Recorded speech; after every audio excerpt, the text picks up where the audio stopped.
ফিলিস্তিনের গাজা ইসরায়েলি হামলার প্রতিবাদে সারা বিশ্বে গ্লোবাল স্ট্রাইকের আহ্বান করেছে গাজাবাসী। তাদের প্রতিবাদে সাড়া দিয়ে সারা বিশ্বে গ্লোবাল স্ট্রাইক কর্মসূচি পালিত হচ্ছে। এরই ধারাবাহিকতায় বাংলাদেশের বিভিন্ন স্থানে নো স্কুল নো ওয়ার্ক কর্মসূচি পালিত হচ্ছে। সবাই আমরা ইসরায়েলের পণ্য বয়কট করতে চাই। ফিলিস্তিনি রক্তের বিচার চাই। আমরা আজকে বাইতুল মাকদিস ফাউন্ডেশনের পক্ষ থেকে এখানে আমাদের প্রতিবাদ সমাবেশ উপলক্ষে উপস্থিত হয়েছি।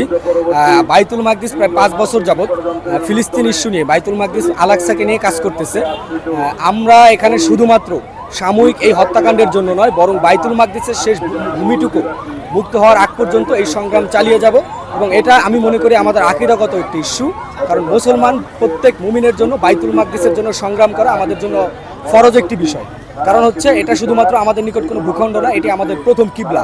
একই সাথে মানবতা আজকে যেই ভয়াবহ গণহত্যার দেখছে, কিন্তু তাদের কোনো প্রতিক্রিয়া নাই। মনে হচ্ছে যেন আজ কোনো জীবিত মানুষ আর পৃথিবীতে নাই। এই গণহত্যার বিরোধিতা করবে এমন কোনো মানুষ যেন আর পৃথিবীতে বেঁচে নাই, এমন কোনো মুসলিম নেতৃবৃন্দ আজ বেঁচে নাই যারা সালাউদ্দিন আইয়ুবীর ভূমিকায় অবতীর্ণ হবে। ফিলিস্তিন ভাইদের পক্ষে আমরা এইখানে সমাবেশ অনুষ্ঠিত হয়েছি।